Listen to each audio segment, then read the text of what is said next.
नमस्कार साथियों। जो भी लोग UP PGT lecturer, GIC, Rajasthan PGT इस तरीके के लेक्चरार वाले एग्जामों की तैयारी कर रहे हैं, वो लोग हमारे यूट्यूब चैनल से जुड़ सकते हैं। और इस डेमो क्लास को देखने के बाद यदि आपको क्लासेस पसंद आती हैं तो आप लोग पेड बैच भी ज्वाइन कर सकते हैं। चलिए शुरुआत करते हैं। आज हम लोग डेमो क्लास में देखेंगे सेट थ्योरी, और आज हम लोग बेसिक कॉन्सेप्ट सेट थ्योरी के समझेंगे। फिर इसके क्वेश्चंस को भी हम लोग डिस्कस करेंगे कि कैसे हम लोग कॉन्सेप्ट्स को अप्लाई करते हैं क्वेश्चंस में। तो सेट थ्योरी में सबसे पहले सेट की डेफिनेशन को पढ़ने से पहले हमें पता होना चाहिए ऑब्जेक्ट के बारे में। ठीक है, तो देखो ऑब्जेक्ट किसे कहते हैं। तो इस यूनिवर्स में जो भी जीवित और निर्जीव वस्तुएं हैं उन्हीं को हम लोग क्या बोलते हैं, ऑब्जेक्ट बोलते हैं। तो वही चीज है कि all living and non living things in universe are known as objects. Object के नाम से हम लोग जानते हैं living and non living things को। अब इसके बाद हम लोग बात करते हैं सेट की। तो देखो सेट किसे कहते हैं। तो सेट की डेफिनेशन सभी लोग जानते हैं कि सुपरिभाषित वस्तुओं के समूह को हम लोग क्या बोलते हैं, सेट बोलते हैं या समुच्चय बोलते हैं। तो यहाँ पर इसी को इंग्लिश में कह सकते हैं the collection of well defined मतलब सुपरिभाषित वस्तुओं के समूह को। Well defined distinct object is known as a set. ठीक है, अब यहाँ पर वेल डिफाइंड तो आप लोग जानते थे, यहाँ पर एक वर्ड है डिस्टिंक्ट। डिस्टिंक्ट मतलब है कि अलग अलग वस्तुएं होना चाहिए सेट में, कलेक्शन में। ठीक है, जो भी कलेक्शन आप बनाओगे उस पर वस्तुएं रिपीट नहीं होना चाहिए। जैसे कि मैं आपसे कहूँ कि हमने एक सेट बनाया है, सेट ए मैंने यहाँ पर नाम दिया है, और इस पर मैंने एलिमेंट रख दिए ए, ए, बी, बी, सी, कामा सी, है ना। इस टाइप से मैंने सेट बनाया है। तो सेट हम इसको तब बोलेंगे जब आप इस पर जो भी रिपीटिशन है इसको आप लोग हटा दो, यानी कि जो रिपीट कर रहे हैं जो भी ऑब्जेक्ट उनको आप हटा दोगे तो ये हो जाएगा आपका ए, कामा यहाँ पर आप रखोगे बी, फिर आ जाएगा आपका सी। तो ये सेट आपका बनेगा। तो कोई भी एलिमेंट आपका रिपीट नहीं करना चाहिए इस सेट में। ठीक है, तो ऐसे कलेक्शन को हम क्या बोलेंगे, सेट बोलेंगे, जहां पर जो कलेक्शन वेल डिफाइन हो और जो ऑब्जेक्ट हो वो डिस्टिंक्ट होने चाहिए। अब वेल डिफाइन का मतलब क्या है। वेल डिफाइन का मतलब है कि कोई एक ऐसा रूल आपके पास होना चाहिए जिससे आप ये डिसाइड कर पाओ कि कौन सा एलिमेंट उस सेट में आएगा या नहीं आएगा। ठीक है, जैसे कि मैं आपसे कहूं कि यहां पर मैंने कहा कि कलेक्शन ऑफ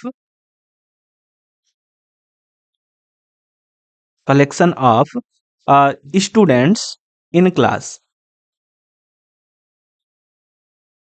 ठीक है, तो ये आपका वेल डिफाइन है, क्योंकि जितने भी स्टूडेंट हैं क्लास में वो आप बता सकते हो कि इतने स्टूडेंट, फिक्स स्टूडेंट ही क्लास में होंगे, तो ये वेल डिफाइन है ना। लेकिन यदि मैं यहाँ पर यही कह दूं कि the collection of intelligent students in class. ठीक है, इंटेलिजेंट स्टूडेंट्स इन क्लास, तो ये कलेक्शन वेल डिफाइन नहीं होगा। यदि मैंने यहाँ पर इंटेलिजेंट वर्ड लगा दिया तो फिर ये कलेक्शन वेल डिफाइन नहीं है। या मैं कह दूं कि गुड स्टूडेंट्स इन क्लास, तो ये फिर वेल डिफाइन नहीं। आप किसको कहोगे कि ये इंटेलिजेंट है या ये इंटेलिजेंट नहीं है, क्योंकि हो सकता है कोई स्टूडेंट किसी सब्जेक्ट में इंटेलिजेंट हो, कोई स्टूडेंट किसी दूसरे सब्जेक्ट में इंटेलिजेंट हो। ठीक है, तो ये फिर वेल डिफाइन नहीं रह जाएगा। तो वेल डिफाइन का मतलब ये है कि हमारे पास कोई एक रूल होना चाहिए जिस बेसिस पर हम ये डिसाइड कर पाए कि कौन सा ऑब्जेक्ट हमारे कलेक्शन में है और कौन सा ऑब्जेक्ट हमारे कलेक्शन में नहीं आएगा। तो सेट, आई होप आप लोग को क्लियर हो गया होगा। सेट की डेफिनेशन आपको पहले से भी क्लियर रही होगी। The collection of well defined distinct object is known as a set. ठीक है, वेल डिफाइंड को भी मैंने यहाँ पर डिस्क्राइब किया है, तो आप लोग यदि देखना चाहें तो मैंने वैसे बता दिया है। There is some definite rule, कोई रूल होना चाहिए on the basis of which one can decide, जिस बेसिस पर हम ये डिसाइड कर पाए कि whether an object is in the collection और नॉट, कि ये वो कलेक्शन में आएगा या नहीं आएगा। ठीक है, तो इस तरीके से ये हो गई हमारी सेट की डेफिनेशन। यहाँ पर देखो एक एग्जाम्पल मैंने रखा है, the collection of cricketers in the world who have played at least 5 test matches is a set. इस कलेक्शन को हम लोग सेट बोलेंगे।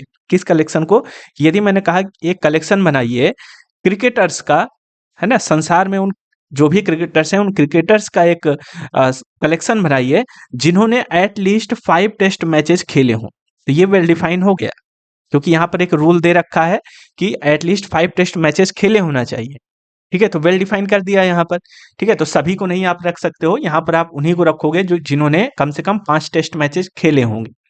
तो ये वेल डिफाइन है, तो इसको हम क्या बोल देंगे, इसको हम बोल देते हैं कि ये सेट है।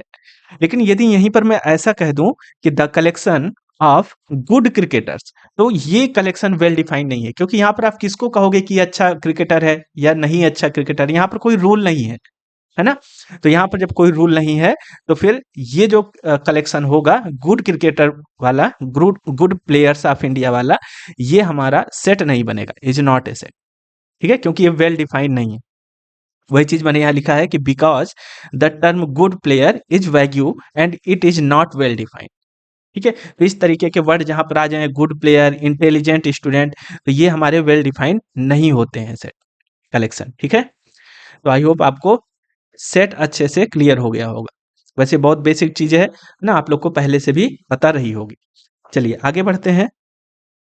कुछ यहाँ पर नोट हैं बेसिक बेसिक से, इनको भी आप लोग समझ लीजिए।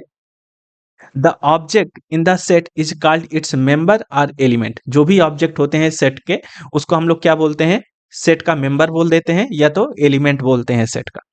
दूसरी चीज ये है कि A set is represented by curly bracket. ये करली ब्रैकेट यहाँ पर मैंने बनाया है, सेट को हम लोग इस ब्रैकेट से रिप्रेजेंट कर देते हैं। ठीक है, इसके बाद है set are denoted by capital letters. जो सेट का आप लोग डिनोट करते हो सेट को, वो कैपिटल लेटर से ही हम लोग डिनोट करते हैं हमेशा।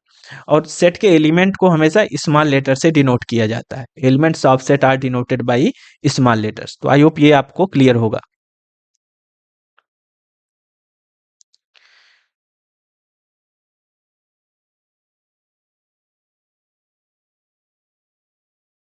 एग्जाम्पल देखिए यहाँ पर, the collection of student in A class. ये बताओ ये सेट है कि नहीं है, तो आप कहो कि सर ये हमारा सेट है ना, ये हमारा क्या है, सेट है।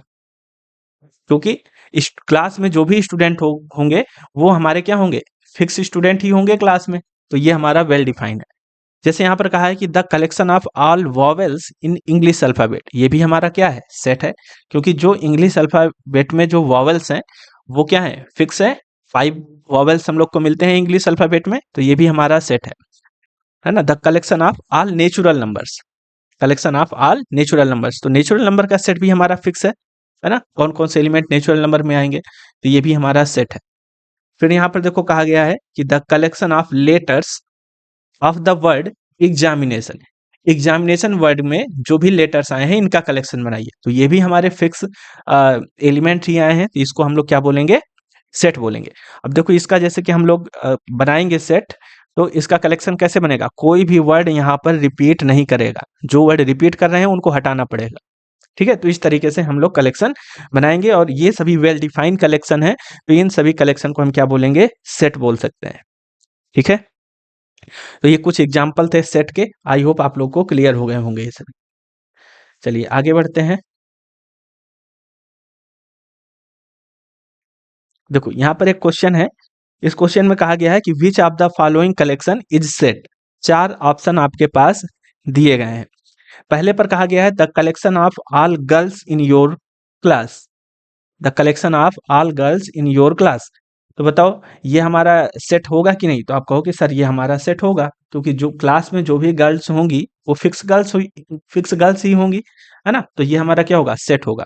इसी तरीके से the collection of intelligent girls, देखो यहाँ पर इंटेलिजेंट वर्ड आ गया ना, तो इंटेलिजेंट वर्ड जो है ये वेल डिफाइंड नहीं है। आप यहाँ से ये डिफाइन नहीं कर सकते हो कि कौन सी गर्ल आपकी इंटेलिजेंट होगी और कौन सी गर्ल आपकी इंटेलिजेंट नहीं होगी।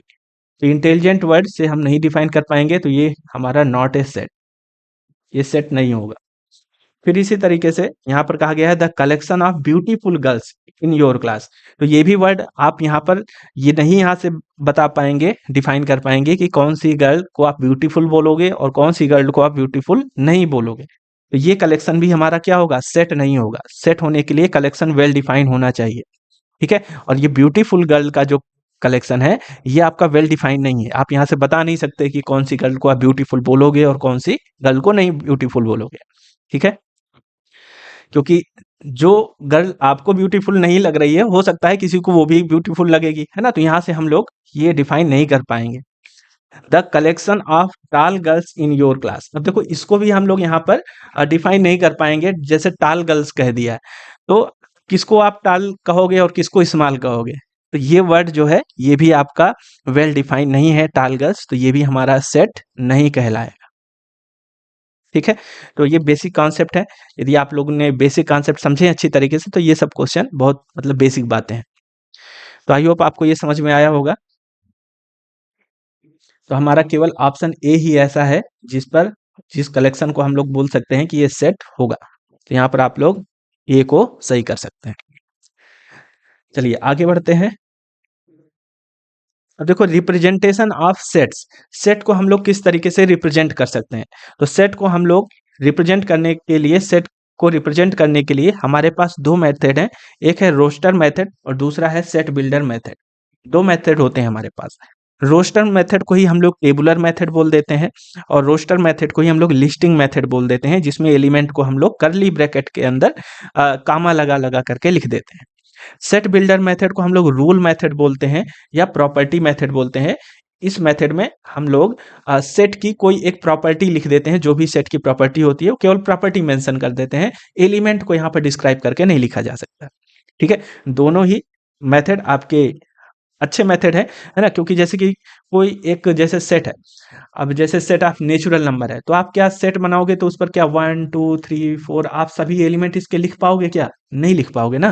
तो वहां पर आप सेट बिल्डर मेथड का यूज कर सकते हैं, वहां पर लिख देंगे x such that x is a natural number. ठीक है, तो इस वजह से दोनों ही मेथड हमारे इंपॉर्टेंट मेथड होते हैं, दोनों ही यूजफुल होते हैं।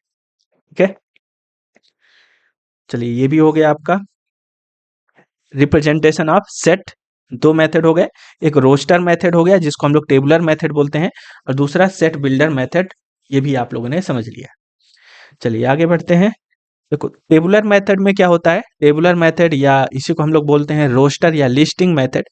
तो इस मेथड में क्या होता है कि हम लोग करली ब्रैकेट के अंदर कामा लगा करके एलिमेंट को लिखते हैं। तो वही है, in this method we list all the elements of the set separating them by means of commas and enclosing them in curly bracket. करली ब्रैकेट के अंदर हम लोग कामा लगा लगा करके सेट को लिखते हैं। जैसे यहाँ पर एग्जांपल 1 मैंने लिखा है कि if S is the set of vowels of English alphabet. ठीक है, यदि एस कोई सेट है इंग्लिश अल्फाबेट का तो इसका हम लोग टेबुलर फॉर्म कैसे लिखेंगे, करली ब्रैकेट लगाएंगे यहाँ पर इस टाइप से और इसके अंदर जो भी एलिमेंट है उनको कामा लगा लगा करके ऐसे लिख देंगे। तो ये हमारा होता है टेबुलर मेथड। इसी का एक मैंने दूसरा एग्जांपल भी लिया है कि if A is the set consisting of prime numbers between 1 to 10, 1 से 10 के बीच में जो भी प्राइम नंबर आ रहे हैं इसको टेबुलर फॉर्म में लिखना है, तो हम यहाँ पर करली ब्रैकेट लगाएंगे और कामा लगा लगा करके प्राइम नंबर को 1 से 10 के बीच के जो भी प्राइम नंबर है उनको लिख सकते हैं। तो ये होता है हमारा टेबुलर मेथड। आई होप कि सबने इसको पढ़ रखा होगा। ठीक है, और सबको इसकी जानकारी भी होगी यदि आपने मैथमेटिक्स से ग्रेजुएशन किया है तो। ठीक है, चलिए आगे बढ़ते हैं। अब ये बहुत बेसिक चीजें चल रही हैं, जब हम लोग क्वेश्चंस वगैरह करेंगे तब वहां से आपको इंटरेस्ट आएगा, लेकिन इन सभी चीजों को भी देखिए ताकि आपका एक बेस मजबूत बन सके। जब क्वेश्चन आप लोग सॉल्व करेंगे तो वहां पर कॉन्फिडेंस रहे कि हमने सारी बेसिक चीजें पढ़ रखी हैं। दूसरा मेथड होता है हमारा सेट बिल्डर मेथड, जिसको मैंने कहा था कि इसी को हम रूल मेथड या प्रॉपर्टी मेथड भी कहते हैं। ठीक है, तो यहाँ पर क्या होता है कि करली ब्रैकेट के अंदर हम लोग सेट में जो भी एलिमेंट होते हैं उनकी प्रॉपर्टी लिख देते हैं। तो यहाँ पर लिखा है मैंने कि in this method we write the set by some special property और property satisfied by all its elements, है ना। जो भी उस एलिमेंट होते हैं सेट के, वो जिस प्रॉपर्टी को सेटिस्फाई कर रहे होते हैं उसकी प्रॉपर्टी को मेंशन करते हैं यहाँ पर। जैसे कि यहाँ पर एक नोटेशन ऐसा मैंने लिखा है कि एक्स सच दैट, और एक्स की यहाँ पर प्रॉपर्टी लिख दी मैंने, x such that x has the property P x. ये पी एक्स क्या है, एक्स की प्रॉपर्टी। एग्जाम्पल से समझना चाहें तो ऐसा समझ सकते हैं कि if A is the set consisting of all even integers then set builder form is. यदि हमको एक सेट बनाना है जिस पर इवन इंटीजर्स आ रहे हैं तो आप कैसे बनाओगे, एक्स सच दैट, एक्स में कैसे इंटीजर आ रहे हैं, इवन। इवन को हम लोग 2n से रिप्रेजेंट कर सकते हैं, n जहां पर आपका इंटीजर है ना। तो आप इसको रखोगे जैसे 1 रखोगे तो ये आ जाएगा आपका 1 आ जाएगा, -1 रखोगे तो -2 आ जाएगा, है ना। 1 रखोगे तो 2 आ जाएगा, -1 रखोगे तो -2 आ जाएगा, 3 रखोगे तो 6 आ जाएगा, -3 रखोगे तो -6 आ जाएगा। यानी कि सभी आपको इवन नंबर यहाँ से मिल जाएंगे। ठीक है, तो इस तरीके से ये हमारी दो तरीके होते हैं किसी सेट को रिप्रेजेंट करने के लिए। ये दोनों ही तरीके मैंने आपको समझा दिए, एक सेट बिल्डर मेथड और दूसरा होता है हमारा टेबुलर फॉर्म या उसी को हम लोग बोलते हैं रोस्टर मेथड। ठीक है, चलिए आगे बढ़ते हैं।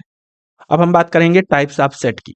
तो चलिए टाइप्स ऑफ सेट में सबसे पहले दो सेट हम लोग देखेंगे, finite and infinite set. Finite and infinite set, आप लोग दोनों ही सेट के बारे में जानते हैं। फाइनाइट सेट उसे बोलेंगे जिसमें नंबर ऑफ एलिमेंट क्या होंगे, फाइनाइट होंगे। जैसे ये एक सेट मैंने रखा है यहाँ पर, ठीक है, ये सेट है, इसमें नंबर ऑफ एलिमेंट क्या है, फाइनाइट है, तो ये फाइनाइट सेट हो गया।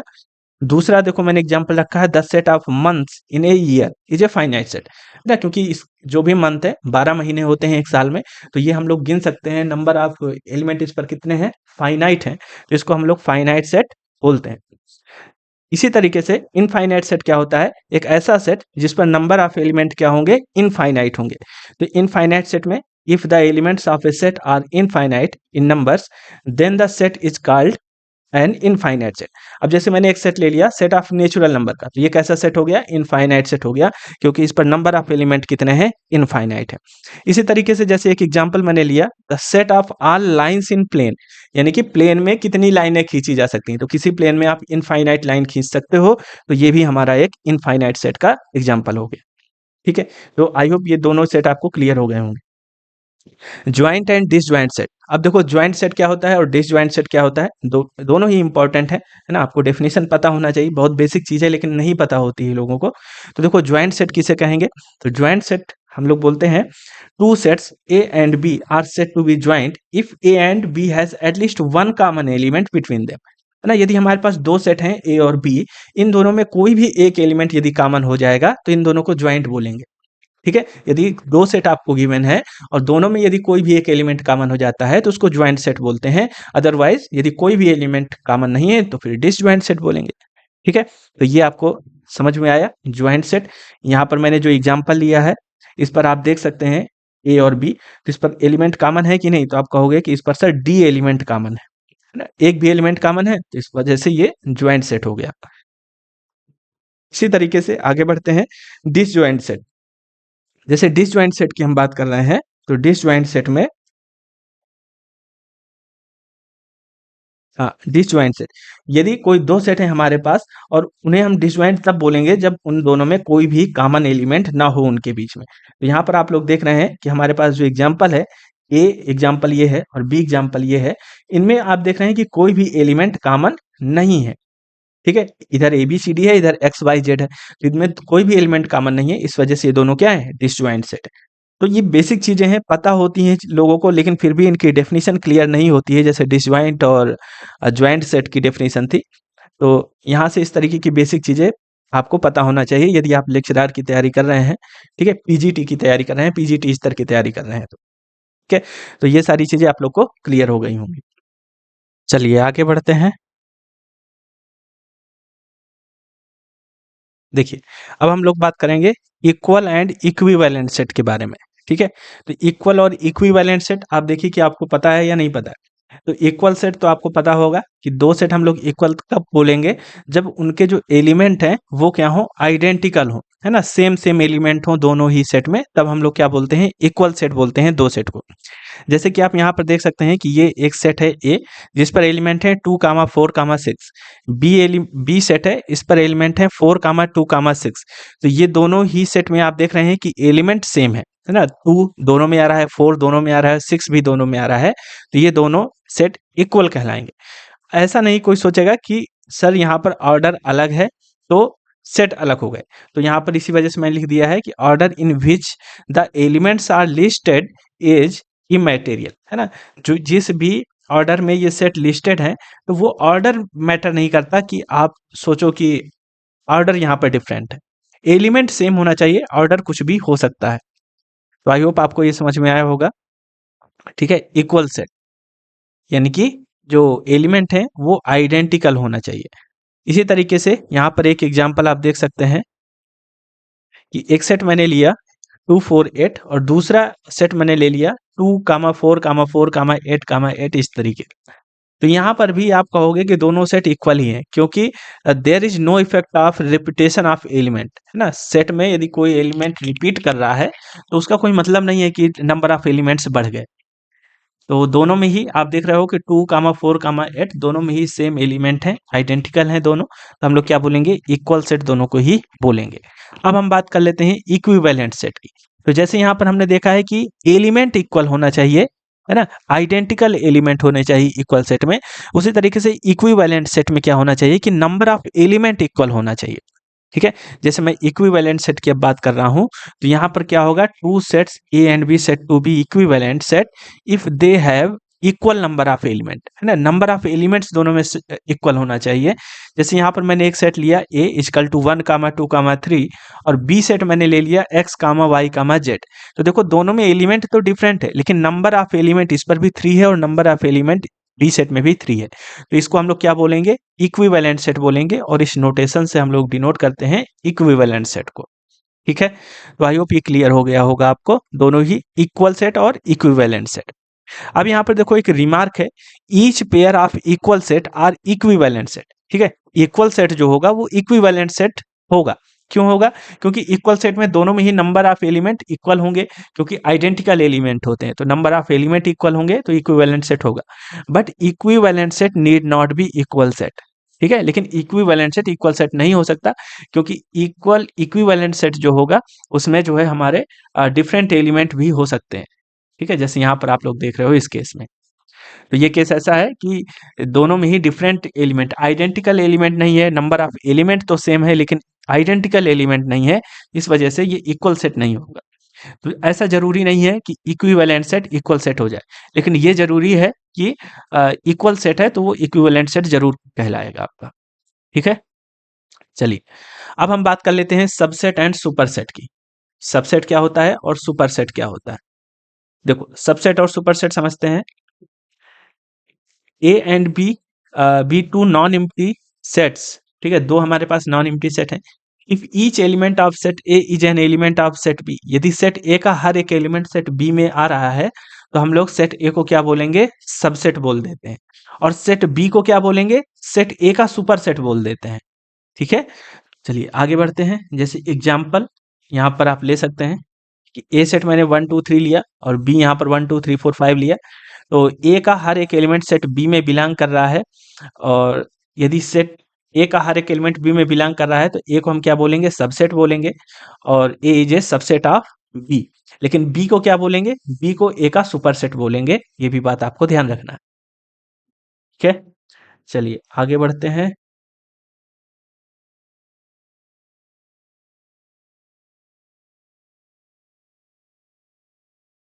तो ये बेसिक बेसिक सी डेफिनेशन है, लेकिन क्लियर होना चाहिए सब।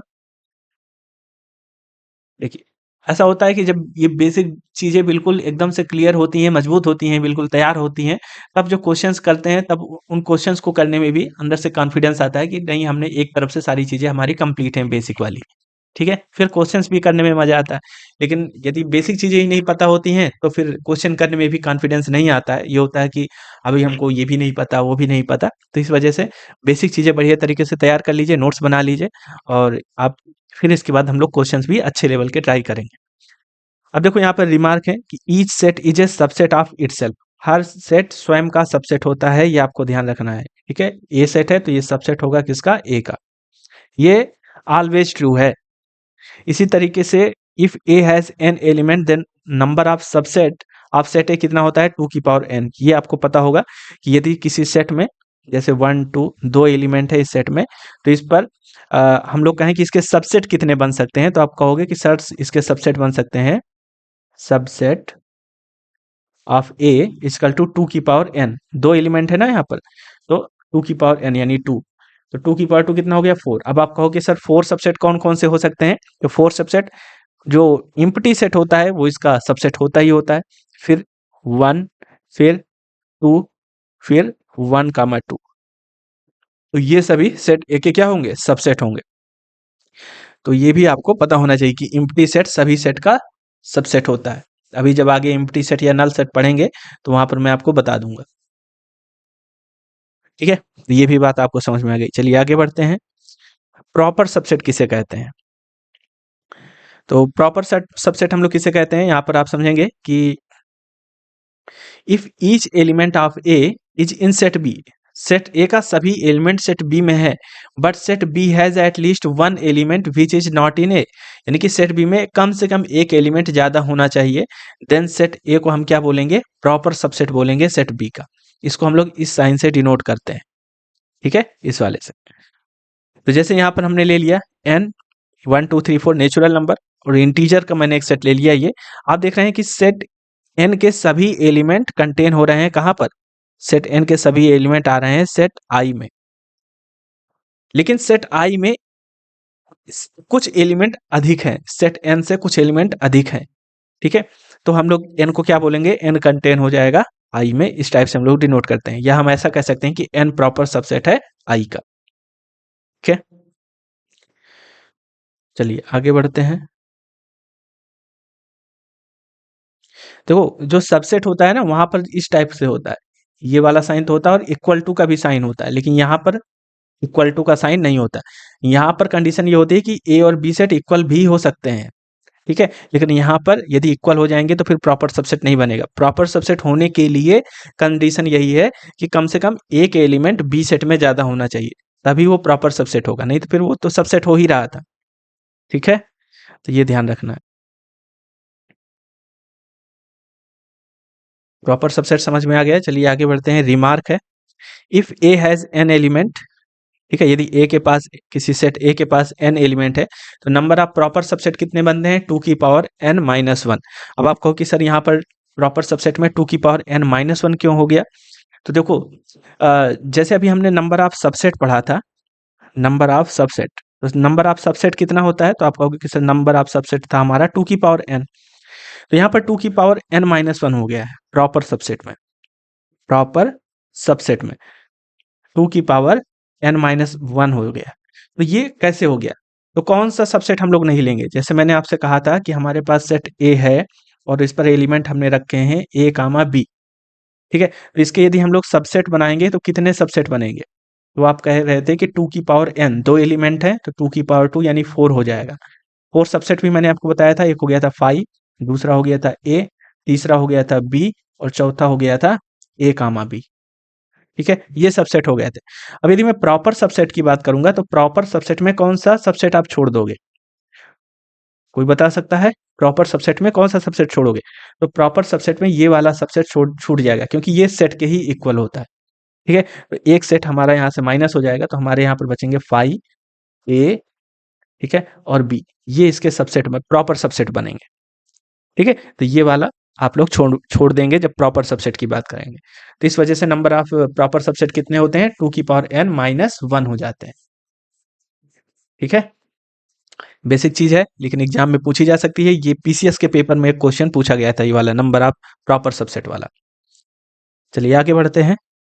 देखो इम्प्टी सेट की बात कर लेते हैं। इम्प्टी सेट या इसी को हम लोग बोलते हैं नल सेट, या इसी को हम लोग बोलते हैं वॉइड सेट, ठीक है। तो इम्प्टी सेट या नल सेट हम लोग किसे कहते हैं, तो a set containing of no element is called empty set, यानी एक ऐसा सेट जिस पर कोई भी एलिमेंट ना हो, उसको हम लोग एम्प्टी सेट बोलेंगे। इसको हम लोग या तो फाई से डिनोट करते हैं, या तो इस तरीके से कर्ली ब्रैकेट रखेंगे, लेकिन इसके अंदर कोई भी एलिमेंट नहीं रखना आपको, ठीक है, तो एम्प्टी सेट कहलाएगा। अब जैसे यहाँ पर एक मैंने एग्जाम्पल ले लिया है, ये x belong to real number इस सेट में आ रहे हैं, लेकिन कंडीशन क्या है, एक्स स्क्वायर इजकल टू -3, ठीक है, तो ये एम्प्टी सेट होगा, क्योंकि इस सेट में कोई भी रियल नंबर ऐसा नहीं मिलेगा जिसका स्क्वायर करो तो आपको निगेटिव मिल जाए। ऐसा कोई रियल नंबर है जिसका स्क्वायर करें निगेटिव मिल जाए, नहीं है, तो ये हमारा फाई हो जाएगा, यानी कि एम्प्टी सेट हो जाएगा, ठीक है। इसी तरीके से यहाँ पर एक सेट है नेचुरल नंबर का, मैंने यहाँ पर आप नेचुरल नंबर रखिए, 7 और 8 के बीच में जो भी नेचुरल नंबर हो वो आप रख दीजिए, तो यहाँ पर भी कोई एलिमेंट नहीं है 7 और 8 के बीच में नेचुरल नंबर, ठीक है, तो ये भी हमारा क्या होगा, फाई से हो जाएगा, यानी कि एम्प्टी सेट हो जाएगा। तो ये दोनों ही बातें आपको समझ में आ गई होंगी, यहाँ पर दोनों ही एग्जाम्पल मैंने आपको समझाया। तो एम्प्टी सेट क्लियर हो गया है, तो चलिए आगे बढ़ते हैं। देखिए रिमार्क है यहाँ पर एक,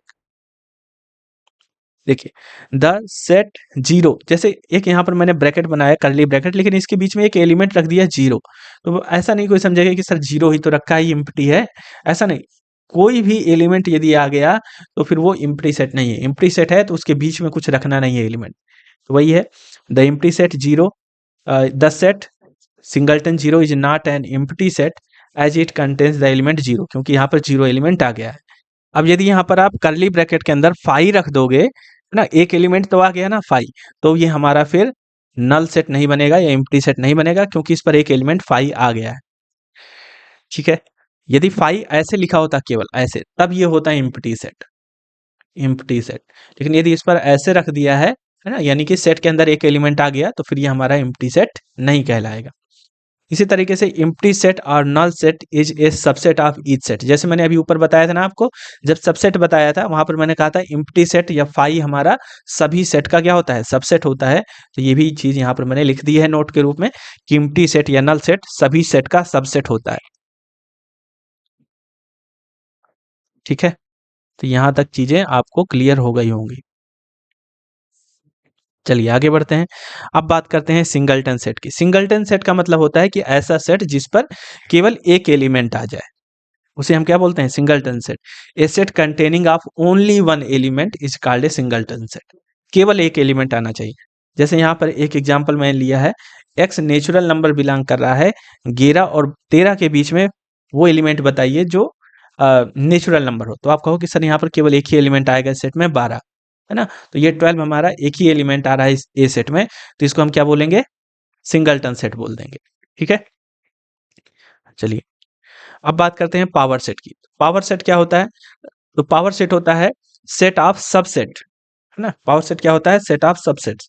यहाँ पर देखो, कंसीडर द सेट ए, हमारे पास कोई सेट ए है, A comma B, it is possible subsets, ये हम लोग इसके पॉसिबल सबसेट बना लिए यहाँ पर।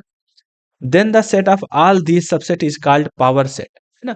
यानी पावर सेट क्या होता है, सेट ऑफ ऑल सबसेट, जो भी सबसेट हो रहे हैं उनको हम लोग क्या कहेंगे, एक करली ब्रैकेट के अंदर लिख लेंगे, तो वो हमारा पावर सेट बन जाता है। ये हमारा पावर सेट इस टाइप से बन गया। ठीक है, ये पावर सेट बन गया। जो भी सबसेट आ रहे थे उनको करली ब्रैकेट के अंदर हमने रख लिया। पावर सेट भी क्लियर हो गया होगा आपको। अब देखो, जैसे पावर सेट की बात की गई है, तो ये इंपॉर्टेंट रिमार्क है कि if A has n element, यदि किसी सेट के पास एन एलिमेंट है, तो पावर सेट में कितने एलिमेंट आएंगे, 2 की पावर एन एलिमेंट। क्यों, क्योंकि देखो पावर सेट में एलिमेंट कहाँ से आ रहे हैं, जो ए के सबसेट हैं वही तो एलिमेंट है पावर सेट के, है ना। तो सबसेट कितने बनते हैं, सबसेट 2 की पावर एन थे, तो वही एलिमेंट है, तो 2 की power an element power set में आ जाते हैं। ठीक है, यूनिवर्सल सेट, यूनिवर्सल सेट को समझ लेते हैं, इंपॉर्टेंट है। Universal set, when all sets under consideration are a subset of a larger set, then this larger set is called universal set। यानी कि एक ऐसा सेट बनाओ जिस पर जो भी सेट आपको गिवन है वो सभी उसके सबसेट हो जाएं। जैसे यहाँ पर 2 4 6 1 3 5 3 5 7 11, ये सभी एलिमेंट थे। तो एक ऐसा सेट, बड़ा सेट बनाओ जिस पर ये सभी सेट कंटेन हो जाएं, या हम ये कहें कि ये सभी उस सेट के सबसेट हो जाएं। तो हम यू ले सकते हैं 1 से लेकर के 16 तक। ये एक बड़ा सेट है ना। इस पर सभी एलिमेंट यानी कि ए बी सी डी ये सभी कंटेन हो रहे हैं, तो ये हमारा हो जाएगा यूनिवर्सल सेट हो जाएगा इस सेट, इन सभी सेट के लिए। ठीक है, तो A B C D are subset of set U, है ना। ये सभी यू के सबसेट हैं, तो इस वजह से यू को हम लोग यूनिवर्सल सेट ले सकते हैं इन ए बी सी डी के लिए। तो ये होता है आपका यूनिवर्सल सेट, मतलब एक बड़ा सेट, बहुत बड़ा सेट, जिसके अंदर जो भी सेट हैं वो सभी सबसेट कहलाएं उस सेट के लिए। चलिए अब हम बात करते हैं कॉम्प्लीमेंट ऑफ ए सेट।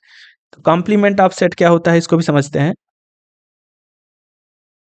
हम्म, देखो, यदि कोई एक सेट है ए और वो कंटेन हो रहा है यू के अंदर, ठीक है, then complement of subset A in U is denoted by A की, ए के ऊपर ऐसे डैश लगा दो, ए की प्राइम लगा दो, या ए के ऊपर सी ए कॉम्प्लीमेंट, या ए के ऊपर बार लगा दो, ये कॉम्प्लीमेंट ऑफ सेट को डिनोट करता है। तो कॉम्प्लीमेंट ऑफ सेट में कौन से एलिमेंट आएंगे, तो यू के यूनिवर्सल सेट के वो एलिमेंट आएंगे जो ए में बिलोंग नहीं कर रहे हैं, जो ए में बिलोंग नहीं कर रहे हैं। यहाँ पर आप इसको डायग्राम से भी समझ सकते हैं कि जैसे कि ए सेट हमको यहाँ पर गिवन था ना, ये हमारा ए सेट था, लेकिन कॉम्प्लीमेंट में कौन से सेट आएंगे, कौन से एलिमेंट आएंगे, तो यू के, है ना, यूनिवर्सल सेट के वो एलिमेंट आ जाएंगे जो ए में नहीं बिलोंग करें। तो जो शेडेड एरिया मैंने बनाया है ना, पिंक कलर से, ये सभी एलिमेंट किस में आएंगे, ए डैश में, यानी कॉम्प्लीमेंट ऑफ सेट में आ जाएंगे। तो यहाँ पर आप एक एग्जांपल भी देख सकते हैं कि यहाँ पर मैंने एक सेट लिया है ए और एक यूनिवर्सल सेट लिया है, तो ए डैश निकाला है यानी कि कॉम्प्लीमेंट ऑफ ए निकाला है। तो यू के वो एलिमेंट आएंगे जो ए में नहीं है, ठीक है। 2 4 6 ए में है तो 2 4 6 को छोड़ के बाकी यू के एलिमेंट हमने यहाँ पर रख दिए। तो कॉम्प्लीमेंट भी समझ में आ गया। चलिए आगे बढ़ते हैं। अब देखो ऑर्डर या cardinal number of finite set, यदि कोई फाइनाइट सेट है दिया है तो उसका हम लोग ऑर्डर कैसे निकाल सकते हैं या कार्डिनल नंबर हम लोग कैसे निकाल सकते हैं। तो ऑर्डर का मतलब होता है, आप सभी जानते हैं कि number of element in set, वही है the number of element in a finite set A is known as cardinal number, या इसको हम लोग order of a finite set बोल देते हैं। इसको हम लोग एन ए से डिनोट करते हैं।